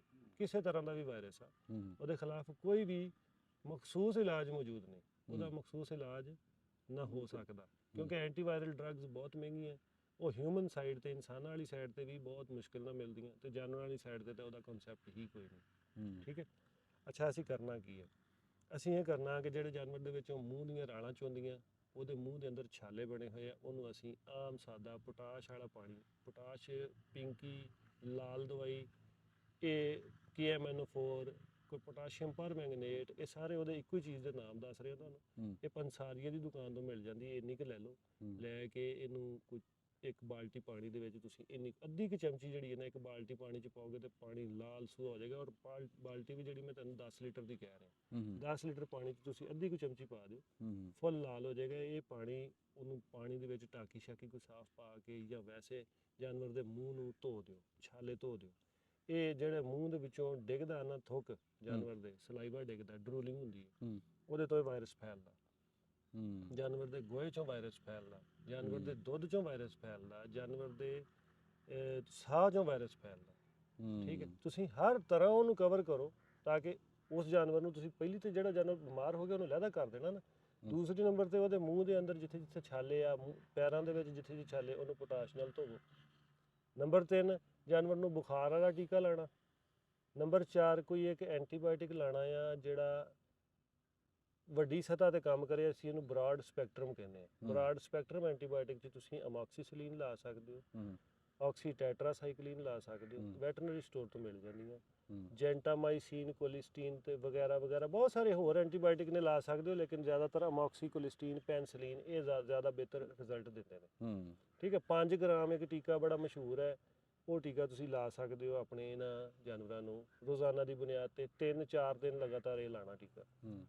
ਅੱਛਾ, ਇਸ ਤੋਂ ਬਾਅਦ ਇੱਕ ਅੱਧਾ ਕੋਈ ਐਸਾ ਜਿਹੜਾ ਇਹਨਾਂ ਦੀ ਕੂਵਤ ਮੁਦਾਫਤ ਨੂੰ ਬਿਹਤਰ ਕਰ ਦੇਵੇ। ਠੀਕ ਹੈ, ਬੁਖਾਰ ਵਾਲਾ ਇੱਕ ਐਂਟੀਬਾਇਓਟਿਕ ਔਰ ਇੱਕ ਕੂਵਤ ਮੁਦਾਫਤ ਨੂੰ ਬਿਹਤਰ ਕਰਨ ਵਾਲਾ, ਜਾਂ ਜਿਹੜਾ ਲੰਗੜੇਪਨ ਤੇ ਹੱਡੀਆਂ ਦੀ ਜਿਹੜੀ ਦਰਦ ਹੁੰਦੀ ਹੈ, ਇਹਨੂੰ ਜੋੜਾਂ 'ਚ ਦਰਦ ਹੁੰਦੀ ਵਾਇਰਸ ਦੀ ਵਜ੍ਹਾ ਤੋਂ, ਉਹਨਾਂ ਦਰਦ ਨੂੰ ਉਹ ਹੱਡੀਆਂ ਨੂੰ ਮਜ਼ਬੂਤ ਕਰਨ ਵਾਸਤੇ ਇਹਨੂੰ ਕਹਿੰਦੇ WAD3 ਦਾ ਟੀਕਾ। ICI LCI ਕੰਪਨੀ ਦਾ ਵੀ ਮਿਲ ਜਾਂਦਾ, ਮਤਲਬ ਹੋਰ ਬਹੁਤ ਸਾਰੀਆਂ ਕੰਪਨੀਆਂ ਦੇ ਇਹਦੇ 'ਚ ਵਿਟਾਮਿਨ A, D ਔਰ E ਇਹ 3 ਚੀਜ਼ਾਂ ਮੌਜੂਦ ਹੁੰਦੀਆਂ। ਇਹ ਟੀਕਾ ਤੁਸੀਂ ਜਾਨਵਰ ਨੂੰ ਲਾਣਾ ਤਾਂ ਕਿ ਜਾਨਵਰ ਦੀ ਜਿਹੜੀ ਰਿਕਵਰੀ ਫਾਸਟ ਹੋ ਜਾਵੇ, ਉਹਦਾ ਕੂਵਤ ਮੁਦਾਫਤ ਜਿਹੜੀ ਹੈ ਉਹਦੀ ਬਿਹਤਰ ਹੈ।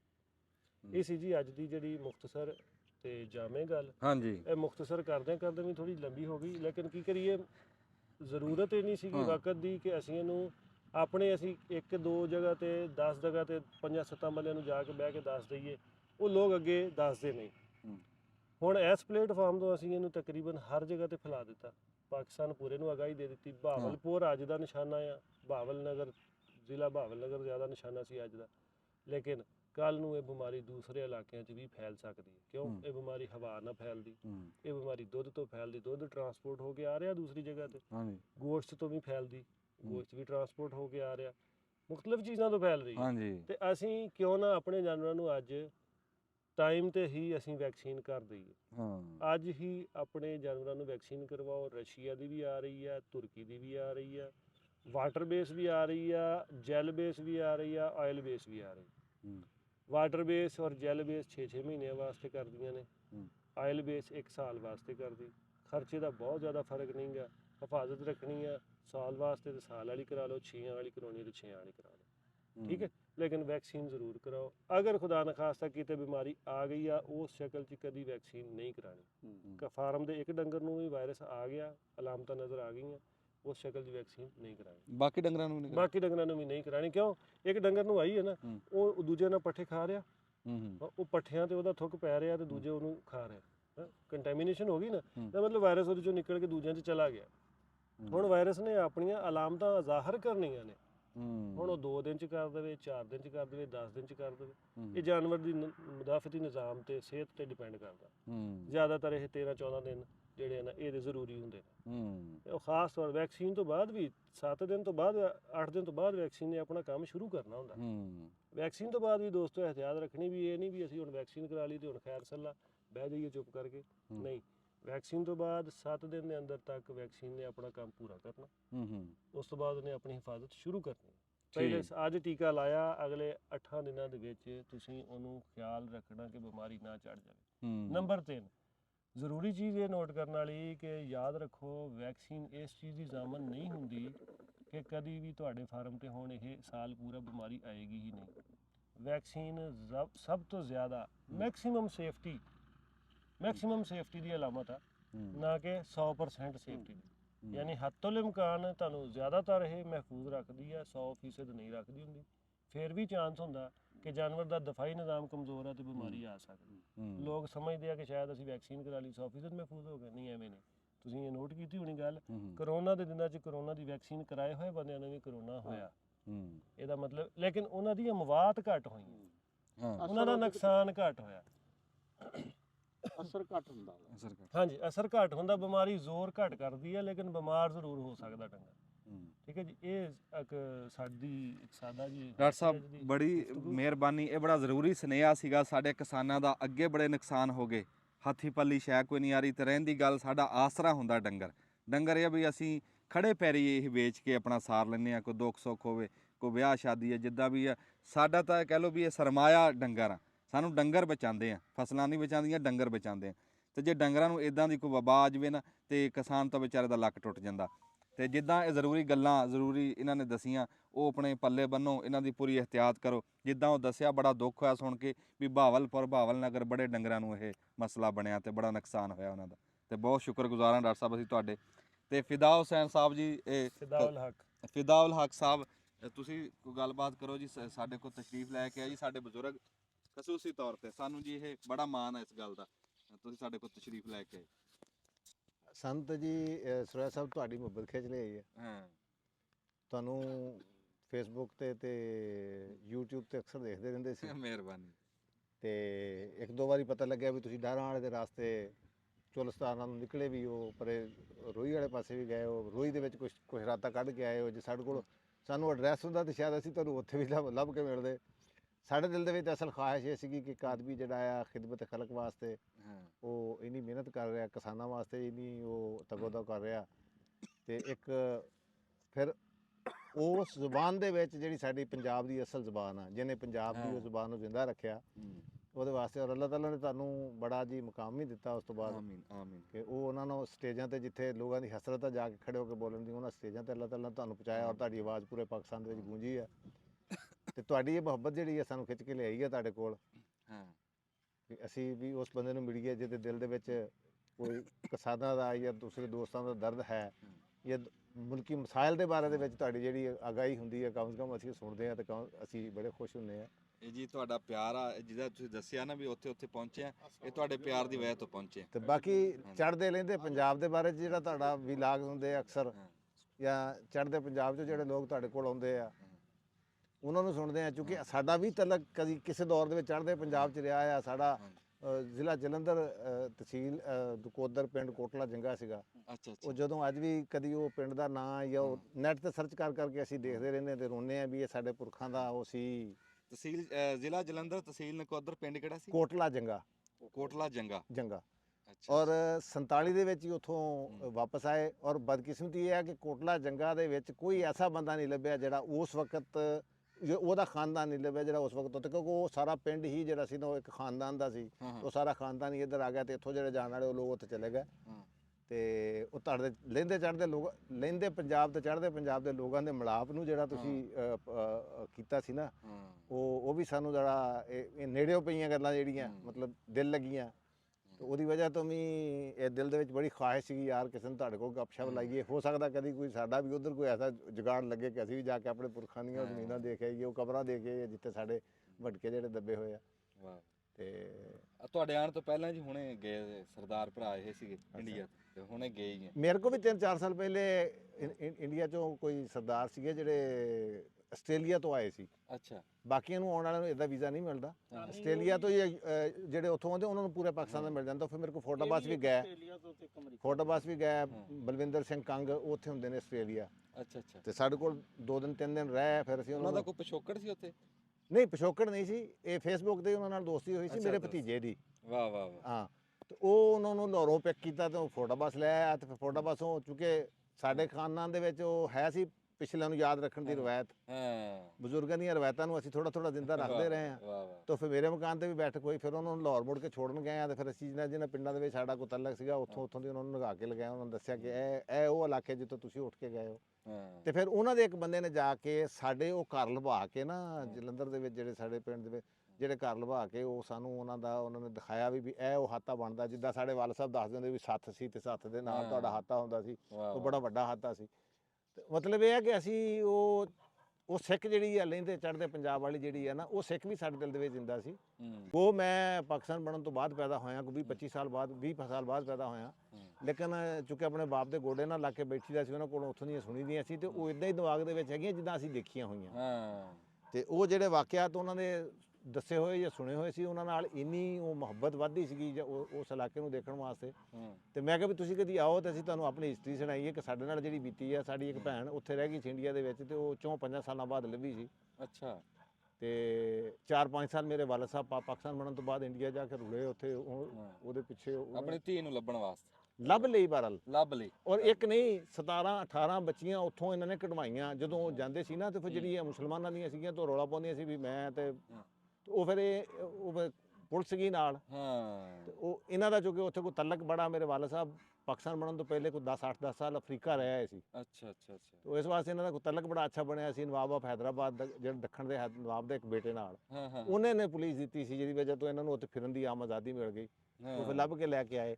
ਤਾਂ ਸਾਡੀਆਂ ਤਾਂ ਬੜੀਆਂ ਯਾਦਾਂ ਜਿਹੜੀਆਂ ਨੇ ਉੱਥੋਂ ਦੇ ਇਲਾਕਿਆਂ ਨਾਲ ਅਜੇ ਹੈਗੀਆਂ ਆ ਵੀ ਉਹ ਦਿਲ ਦੇ ਵਿੱਚ ਹਸਰਤ ਹੀ ਸੀ ਵੀ ਯਾਰ ਉੱਥੋਂ ਸਾਡੇ ਚੜ੍ਹਦੇ ਪੰਜਾਬ ਚ ਆਉਣ ਵਾਲਿਆਂ ਨਾਲ ਅਸੀਂ ਵੀ ਕਿਤੇ ਮਿਲੀਏ। ਨਹੀਂ ਇਨਸ਼ਾਅੱਲਾ ਤੁਹਾਨੂੰ ਮਿਲਾਵਾਂਗੇ, ਛੇਤੀ ਮਿਲਾਵਾਂਗੇ। ਬੜੀ ਮਿਹਰਬਾਨੀ ਜੀ। ਅਸੀਂ ਤੁਹਾਡੀ ਮਿਹਰਬਾਨੀ ਜੀ, ਤੁਸੀਂ ਖਸੂਸੀ ਇੰਨਾ ਸਫ਼ਰ ਸਾਡੇ ਵਾਸਤੇ ਕਰਕੇ ਆਏ। ਸਾਡੇ ਕੋਲ ਹੋਰ ਪ੍ਰਾਹੁਣੇ ਵੀ ਆ ਗਏ, ਅਸੀਂ ਕੈਮਰਾ ਮਾਰਦੇ ਫਿਰ ਆਪਾਂ ਬਟਨ ਦੱਬੀ। ਸਾਨੂੰ ਜਿਹੜਾ ਤੁਸੀਂ ਪ੍ਰੋਟੋਕੋਲ ਦਿੱਤਾ ਬਾਈ, ਸਾਨੂੰ ਤੇ ਇਹੀ ਨਹੀਂ ਤੁਸੀਂ ਆਪਦੇ ਘਰੇ ਆਏ ਜੀ, ਇਹਦੇ 'ਚ ਕਿਹੜੀ ਗੱਲ ਹੈ, ਦੂਜੀ ਗੱਲ। ਹਾਂਜੀ। ਤੇ ਚੋਲਿਸਤਾਨ ਜੋ ਤੁਹਾਡੇ ਇਲਾਕੇ ਦੇ ਵਿੱਚੋਂ ਜੀ ਅਸੀਂ ਇੱਕ ਗਾਂ ਮੰਗਾਈ ਆ, ਉਹ ਗਾਂ ਸਾਡੀ ਪਹੁੰਚਣ ਵਾਲੀ ਆ। ਉਹ ਪਹੁੰਚਦੀ ਆ ਤੇ ਫਿਰ ਗੱਲ ਡਾਕਟਰ ਸਾਹਿਬ ਨਾਲ ਕਰਦੇ।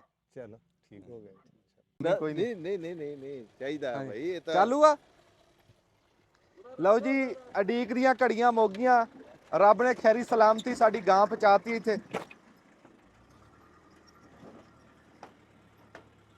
ਰੱਬ ਨੇ ਖੈਰੀ ਸਲਾਮਤੀ ਸਾਡੀ ਗਾਂ ਪਹੁੰਚਾ ਗਈ। ਚੋਲਿਸਤਾਨ ਦੇ ਵਿੱਚੋਂ ਗਾਂ ਚੱਲੀ ਆ, ਜਿੱਥੋਂ ਅੱਗੇ ਤੁਹਾਨੂੰ ਦੱਸਿਆ ਫਿਦਾ ਸਾਹਿਬ ਆਏ। ਇੱਥੇ ਲੱਗੇ ਹੋ ਮੇਰੇ ਫਿਦਾ ਸਾਹਿਬ ਤੇ ਆਏ ਡਾਕਟਰ ਸਾਹਿਬ ਜਿਹੜੇ ਅੱਗੇ ਆਏ, ਤੁਹਾਨੂੰ ਮਿਲਾਇਆ ਵੀ ਆ।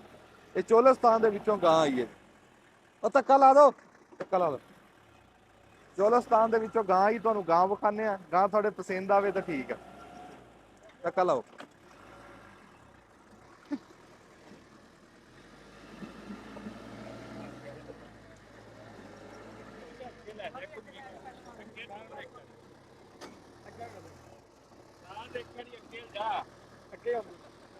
ਇਹ ਜੀ ਡਾਲਾ ਹੀ ਫਸਾ ਬੈਠੇ ਆ, ਉਹ ਹੇਠਾਂ ਲਾ। ਅਸੀਂ ਡਾਲਾ ਫਸਾ ਬੈਠੇ ਆ ਤੇ ਹੁਣ ਹਰ ਬੰਦੇ ਨੇ ਦੇਣੀ ਆਪਣੀ ਸਲਾਹ। ਜਿਵੇਂ ਤੁਹਾਨੂੰ ਪਤਾ ਫਿਰ ਇੱਥੇ ਕੰਮ ਕੋ ਕਸੂਤਾ ਹੋ ਨਾ ਜਾਵੇ ਇੰਸ਼ਾਅੱਲਾ, ਤੇ ਸਾਰੇ ਸਿਆਣੇ ਬਣ ਜਾਂਦੇ। ਧੱਕਾ ਲਾਈ ਜਾਓ ਨਾਲ। ਚੱਲ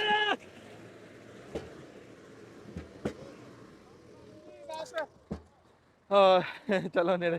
ਡਾਕਟਰ ਸਾਹਿਬ ਆ ਜਾਓ।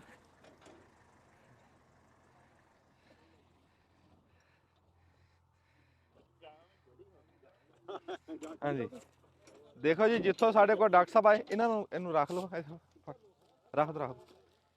ਜਿੱਥੋਂ ਜੀ ਸਾਡੇ ਕੋਲ ਡਾਕਟਰ ਸਾਹਿਬ ਰੱਬੀ ਸਬੱਬੀ ਆਏ ਤੇ ਉਹਨਾਂ ਦੇ ਇਲਾਕੇ ਦੇ ਵਿੱਚੋਂ ਹੀ ਗਾਂ ਆ ਗਈ। ਚਲੋ ਸ਼ੁਕਰ ਆ, ਖੈਰੀ ਸਲਾਮਤੀ ਪਹੁੰਚ ਗਈ ਹੈ ਜੀ। ਹਾਂਜੀ। ਕਿਹੜੀ ਜਗ੍ਹਾ ਤੋਂ ਮੰਗਵਾਈ ਹੈ? ਇਹ ਮਰੋਟ ਸ਼ਹਿਰ ਤੋਂ? ਨਹੀਂ, ਮਰੋਟ ਤੋਂ ਗਾਂ ਆ ਗਈ। ਤੁਸੀਂ ਸਾਡੇ ਇਲਾਕੇ ਚੋਂ ਮੰਗਾਈ ਹੈ? ਹਾਂਜੀ, ਤੁਹਾਡੇ ਇਲਾਕੇ ਚੋਂ ਖਾਸ ਸਾਡੇ ਤੋਂ ਹੈਗਾ ਮਰੋਟ 45 ਕਿਲੋਮੀਟਰ। ਅੱਛਾ। ਇਹ ਚੋਲਿਸਤਾਨ ਦੀ ਕੋਈ ਗੱਲ ਸੁਣਾ ਦਿਓ ਜੀ, ਇਹ ਨਸਲ ਕੈਸੀ ਨਸਲ ਆ ਸਾਡੇ ਪਾਕਿਸਤਾਨ ਦੀ, ਪੰਜਾਬ ਦੀ ਕੈਸੀ? ਚੋਲਿਸਤਾਨ ਦੀ ਨਸਲ ਸਾਰੇ ਚੋਲਿਸਤਾਨ ਤੇ ਸਾਹੀਵਾਲ ਦੀਆਂ ਦੋ ਨਸਲਾਂ ਨੇ ਜਿਹੜੀਆਂ ਆਪਣੇ ਪਾਕਿਸਤਾਨ ਦੀਆਂ ਬਹੁਤ ਮਸ਼ਹੂਰ ਨੇ। ਹਾਂ ਮਸ਼ਹੂਰ, ਦੁੱਧ ਨੂੰ ਬਹੁਤ ਚੰਗੀਆਂ। ਇਹ ਦੁੱਧ ਦੀ ਕੈਟਾਗਰੀ ਕਰਦੀ ਆ ਦੁਨੀਆ ਜਿਹੜੀ ਨੇ। ਹਾਂ ਹਾਂਜੀ, ਦੁੱਧ ਦੀ ਕੈਟਾਗਰੀ ਕਰਦੀ ਹੈ ਦੁਨੀਆ ਕਿ ਦੁੱਧ ਦੀ ਕੁਆਲਿਟੀ ਕਿਹੜੀ ਚੰਗੀ ਹੈ। ਠੀਕ ਹੈ, ਉਹਦੇ ਵਿੱਚ ਸਭ ਤੋਂ ਟੌਪ ਦਾ ਜਿਹੜਾ ਸਾਡਾ ਜਾਨਵਰ ਮੰਨਿਆ ਜਾਂਦਾ ਨਾ ਦੁਨੀਆ ਪੂਰੀ ਦੇ ਵਿੱਚ, ਉਹ ਸਾਡਾ ਸਾਹੀਵਾਲ ਤੇ ਚੋਲਿਸਤਾਨੀ ਮੰਨਿਆ। ਵਾਹ ਵਾਹ ਵਾਹ ਵਾਹ। ਗਾਂ ਦੇ ਵਿੱਚੋਂ ਸਭ ਤੋਂ ਸੋਹਣਾ, ਸਭ ਤੋਂ ਤਾਕਤਵਰ ਔਰ ਸਭ ਤੋਂ ਟੌਪ ਕੁਆਲਿਟੀ ਦਾ ਦੁੱਧ ਚੋਲਿਸਤਾਨ ਸਾਹੀਵਾਲ ਨਸਲ ਦੀ। ਜਿਹੜੀ ਗਾਂ ਕਾਲੇ ਥਣਾ ਵਾਲੀ ਲੱਗਦੀ ਕਾਲੇ ਥਣਾ ਵਾਲੀ ਗਾਂ ਬਿਸਮਿਲ੍ਲਾ ਉਹ ਨਾ ਛੱਡਿਆ ਜੇ। ਮਾਸ਼ਾਅੱਲਾ ਤੁਹਾਡੀ ਗਾਂ ਕਾਲੇ ਥਣਾ ਵਾਲੀ ਹੈ। ਹਾਂ ਲਓ ਜੀ, ਇਹ ਹੁਣ ਜਦੋਂ ਡਾਕਟਰ ਸਾਹਿਬ ਸਿਫਤਾਂ ਕਰ ਰਹੇ ਆ ਨਾ ਤੇ ਉਹ ਮੈਨੂੰ ਬਹੁਤ ਚੰਗਾ ਲੱਗ ਰਿਹਾ, ਹੋਰ ਖੁਸ਼ੀ ਹੋ ਰਹੀ ਹੈ ਜੀ। ਮੇਰੀ ਗਾਂ ਦੀਆਂ ਸਿਫਤਾਂ ਹੋ ਰਹੀਆਂ। ਵਾਹ ਮਾਸ਼ਾਅੱਲਾ ਜੀ, ਬਹੁਤ ਸੋਹਣੀ ਨਸਲ ਹੈ ਜੀ। ਵਾਹ ਜੀ ਮਾਸ਼ਾਅੱਲਾ, ਚੋਲਿਸਤਾਨੀ ਪੂਰੀ ਹੈ ਜੀ। ਮਾਸ਼ਾਅੱਲਾ ਮਾਸ਼ਾਅੱਲਾ ਜੀ। ਹਾਂ ਵਾਹ। ਔਰ ਡਾਕਟਰ ਸਾਹਿਬ ਜੀ ਸਾਡੇ ਹਾਫਿਜ਼ ਮੁਸਤਫੀਜ਼ੁਰ ਰਹਿਮਾਨ ਜੀ, ਮੁਸਤਫੀਜ਼ੁਰ ਰਹਿਮਾਨ ਸਾਡੇ ਅੱਜ ਬੜਾ ਵੱਡਾ ਤੋਹਫਾ ਦੇ ਕੇ ਚੱਲੇ ਆਪਣੇ ਹੱਥਾਂ ਦੇ ਨਾਲ। ਇਹ ਵੈਕਸੀਨ ਵੀ ਨਾਲ ਕਰੀ ਜਾਂਦੇ ਜੀ। ਨਵਾਂ ਡੰਗਰ ਆਇਆ ਤੇ ਉਹਨੂੰ ਵੀ ਇਹਨਾਂ ਦੇ ਹੱਥਾਂ ਨਾਲ ਵੈਕਸੀਨ ਕਰਾਣੇ ਆ। ਮੈਨੂੰ ਦੇ ਦਿਓ। ਕੋਈ ਗੱਲ ਨਹੀਂ, ਆ ਜਾਓ। ਅੱਛਾ, ਚੋਲਿਸਤਾਨੀ ਦੀ ਕੋਈ ਗੱਲ ਕਰ ਰਹੇ ਸੀ ਤੁਸੀਂ? ਮੈਂ ਇਹ ਤਕਰੀਬਨ ਕੋਈ 30 ਸਾਲ ਪਹਿਲਾਂ ਦੀ ਗੱਲ ਹੈ ਜਦੋਂ ਮੈਂ ਚੋਲਸਤਾਨੀ ਇੱਕ ਗਾਂ ਲਈ ਹੈ। ਹਾਂ ਹਾਂ ਔਰ ਮੈਂ 10 ਕਿਲੋ ਦਾ ਇੱਕ ਡੰਗ ਦਾ ਦੁੱਧ 9 ਕਿਲੋ ਡੰਗ ਦਾ ਦੁੱਧ ਚੋਂਦਾ ਜੀ। ਮਾਸ਼ਾਅੱਲਾ ਮਾਸ਼ਾਅੱਲਾ। ਮੇਰੇ ਕੋਲ ਉਹ 10 11 ਸਾਲ ਰਹੀ ਹੈ ਤੇ ਆਖਰੀ ਸਾਲ ਉਹਨੇ 2 ਬੱਚੇ ਦਿੱਤੇ ਇੱਕ ਸੂਏ 'ਚ। ਹਾਂ ਬਸ ਫਿਰ ਉਸ ਤੋਂ ਬਾਅਦ ਉਹ ਨਾ ਉਹ ਮਰ ਗਈ। ਹਾਂ 10 11 ਸਾਲ ਮੇਰੇ ਕੋਲ ਰਹੀ ਹੈ। ਬੜਾ ਅੱਛਾ ਉਹਦਾ ਰਵਾ ਸਾਡੇ ਕੋਲ ਰਿਹਾ ਆ। ਉਹ ਕਾਲੇ ਥਨਾਣੀ ਸੀ, ਭਰਿਆੜਾਂ ਦਾ ਮਸ਼ਹੂਰ ਆ ਉੱਥੇ ਇੱਜੜ। ਹਾਂ ਹਾਂ ਭਰਿਆੜ ਸਾਡੇ ਇਲਾਕੇ ਦੇ ਸੀ। ਭਰਾੜਿਆਂ ਦਾ ਜੋਈਆਂ ਦਾ ਹਾਂਜੀ ਹਾਂਜੀ।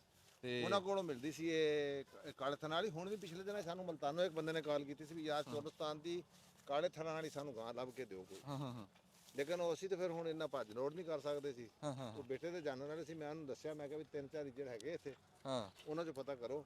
ਇੱਕ ਤੇ ਪਵਾਰਾਂ ਦਾ ਆ ਤੇ ਇੱਕ ਭਰਿਆੜਾਂ ਦਾ। ਹਾਂ ਹਾਂ ਤੇ ਹੁਣ ਪਤਾ ਨਹੀਂ ਉਹਨਾਂ ਦੀ ਗਾਂ ਔਲਾਦ 'ਚੋਂ ਕੌਣ ਆ, ਉਹਦਾ ਇੰਚਾਰਜ ਕੌਣ ਨਹੀਂ। ਹਾਂ ਜੋਈਆਂ ਦਾ ਵੀ ਇੱਕ ਇੱਜੜ ਮਸ਼ਹੂਰ ਉਹੀ ਇੱਕ ਜੋਈਆਂ ਦਾ ਵੀ ਆ, ਜੋਈਆਂ ਦਾ ਵੀ ਆ। ਤੇ ਬਹੁਤ ਆਲਾ ਨਸਲ ਦੀ ਹੈ ਜੀ ਇਹ ਜਿਹੜੀ ਕਾਲੇ ਥਣਾ ਵਾਲੀ ਗਾਂ ਨਾ, ਮਸ਼ਹੂਰ ਸਾਡੇ ਚੋਲਸਤਾਨ ਦੀ ਸਭ ਤੋਂ ਆਲਾ ਨਸਲ ਦੀ ਗਾਈਆਂ 'ਚ ਇਹਨਾਂ ਦਾ ਨਾਮ ਆਉਂਦਾ। ਹਾਂ ਮੈਂ ਖੁਦ ਆਪਣੇ ਹੱਥੀਂ ਇਹਨਾਂ ਦਾ ਨਾ ਮਤਲਬ 9 ਤੋਂ 10 ਕਿਲੋ ਦੁੱਧ ਇੱਕ ਡੰਗ ਦਾ ਚੋਇਆ। ਅੱਛਾ ਮਾਸ਼ਾਅੱਲਾ। ਹਾਂ ਜੀ ਰਾਣਾ ਸਾਹਿਬ ਬੜਾ ਬਣਦਾ ਜੀ। ਤੇ ਫਿਰ ਇਹ ਆ ਕਿ ਇੱਕ ਸਾਲ ਤੋਂ ਬਾਅਦ ਜਾਂ 13-14 ਮਹੀਨਿਆਂ ਬਾਅਦ ਇਹ ਦੁਬਾਰਾ ਸੂਗੀ ਪੈਂਦੀ ਹੈ। ਹਾਂ ਯਾਨੀ 7-8 ਮਹੀਨੇ ਦੁੱਧ ਦੇਣਾ, ਹਾਂ ਹਾਂ ਉਸ ਤੋਂ ਬਾਅਦ 2-3 ਮਹੀਨੇ ਵਕਫਾ ਦਿਓ, ਉਸ ਤੋਂ ਬਾਅਦ ਹਰ ਵਰਿਆਈ ਜਿਹਨੂੰ ਕਹਿੰਦੇ ਆ ਨਾ, ਹਾਂ ਹਾਂ ਹਾਂ ਹਰ ਵਰਿਆਈ ਗਾਂ ਹਾਂ ਇਹ ਚੰਗੀ ਲੱਭ ਗਈ ਮਾਸ਼ਾਅੱਲਾ। ਹਾਂਜੀ ਇਹ ਡਾਕਟਰ ਸਾਹਿਬ ਸਾਨੂੰ ਬੜਾ ਨਾ ਪੁਰਾਣਾ ਸ਼ੌਕ ਸੀਗਾ ਵੀ ਰੱਬ ਸਾਨੂੰ ਨਾ ਕੋਈ ਖਾਲਸ ਚੋਲਸਤਾਨੀ ਦੇਵੇ ਤੇ ਉਹ ਰੱਬ ਨੇ ਦੇ ਦਿੱਤੀ ਜੀ। ਅਸੀਂ ਜੀ ਬਹੁਤ ਸ਼ੁਕਰਗੁਜ਼ਾਰ ਹਾਂ। ਅੱਲਾ ਦਾ ਸ਼ੁਕਰ ਅਦਾ ਕਰਨਾ ਹਾਂ, ਚਾਹੀਦਾ। ਅੱਲਾ ਦਾ ਜੀ। ਸ਼ੁਕਰ ਹਰ ਅਦਾ। ਤਰ੍ਹਾਂ ਦੀ ਨਿਮਤ ਤੇ ਅੱਲਾ ਦਾ ਸ਼ੁਕਰ ਅਦਾ ਕਰਨਾ ਚਾਹੀਦਾ।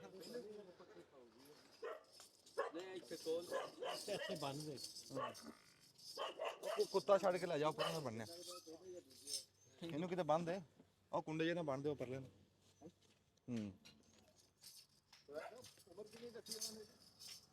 ਇਹ ਜੀ ਤੀਸਰੇ ਸੂਏ ਦੱਸੀ ਆ ਕੋ ਹਾਂਜੀ ਤਾਜੀ ਸੂਈ ਹੈ ਜੀ ਤੀਸਰੇ ਸੂਏ ਚੋਲਸਤਾਨੀ ਗਾਂ।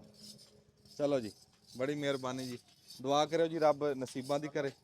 ਹਾਂਜੀ ਤੇ ਹਲੋ ਹਾਂ ਲਓ ਜੀ ਖੁੱਡਾ ਸਾਡਾ ਲੱਗ ਗਿਆ। ਇੱਧਰ ਨੂੰ ਆ ਤਾਂ ਪੈ ਗਈ ਨਾ ਛੱਤ, ਇਹਦੇ ਤੇ ਪਰਾਲੀ ਪਾ ਕੇ ਤੇ ਉੱਤੋਂ ਗਾਰਾ ਲਾ ਕੇ ਲਿਪ ਦਾਂਗੇ। ਇਹ ਸਾਡਾ ਇਹ ਵਿੱਚ ਵਿਖਾ ਇੱਥੋਂ ਉਹ ਉਹਦੇ ਵਿੱਚ ਵੜਿਆ ਕਰਨਗੇ, ਉਹ ਪੈਪ ਦੇ ਵਿੱਚ ਵੜ ਕੇ ਤੇ ਆ ਇੱਥੇ ਇਦਾਂ ਵੜ ਕੇ ਉਸ ਪਾਸੇ ਅਸੀਂ ਹਵਾਦਾਨੀ ਰੱਖੀ, ਇੱਧਰ ਤਾਕੀ ਹੈ ਤੇ ਇੱਦਾਂ ਇੰਨਾ ਤਾਂ ਆ ਅਸੀਂ ਥਾਂ ਪੂਰ ਦੇਣੀ, ਬਰੋ ਬਰਾਬਰ ਕਰ ਦੇਣੀ ਤੇ ਆ ਉਹਨਾਂ ਦੀ ਹੋਦੀ ਹੈ ਜਿੱਥੇ ਆ ਕੇ ਖੇਡਿਆ ਕਰਨਗੇ। ਉਹਦੇ ਵੀ ਇਦਾਂ ਹੀ ਹਿਸਾਬ ਆ ਕਿਤੇ ਬਹਿ ਹੀ ਨਾ ਜਾਵੇ ਵਿੱਚ ਖਰਗੋਸ਼ ਹੈ। ਨਹੀਂ ਹਾਂ ਪੱਕਾ ਕੰਮ ਕਰਾਂਗੇ, ਬਹਿੰਦੀ ਨਹੀਂ ਹੈ। ਤੇ ਹੁਣ ਸ਼ਾਮਾਂ ਹੋ ਗਈਆਂ, ਮੈਂ ਕਿਹਾ ਹਨੇਰਾ ਹੋ ਜਾਣਾ ਤੇ ਇਹ ਤੁਹਾਨੂੰ ਅਖੀਰਲੀ ਦਿਖਾ ਦਈਏ ਵੀ ਇੱਥੇ ਤੱਕ ਅਸੀਂ ਪਹੁੰਚ ਗਏ ਤੇ ਤੁਹਾਨੂੰ ਚੋਲਸਤਾਨੀ ਗਾਂ ਵੀ ਦਿਖਾਤੀ, ਡਾਕਟਰ ਸਾਹਿਬ ਦੇ ਮਸ਼ਵਰੇ ਵੀ ਹੋ ਗਏ ਤੇ ਸਾਡਾ ਖੁੱਡਾ ਵੀ ਨਿਬੜ ਗਿਆ ਤੇ ਠੀਕ ਹੈ। ਫਿਰ ਸਾਡਾ ਧਾਰਾਂ ਚੋਣ ਦਾ ਟਾਈਮ ਹੋ ਗਿਆ। ਰੱਬ ਸੱਚੇ ਦੇ ਸਪੁਰਦ।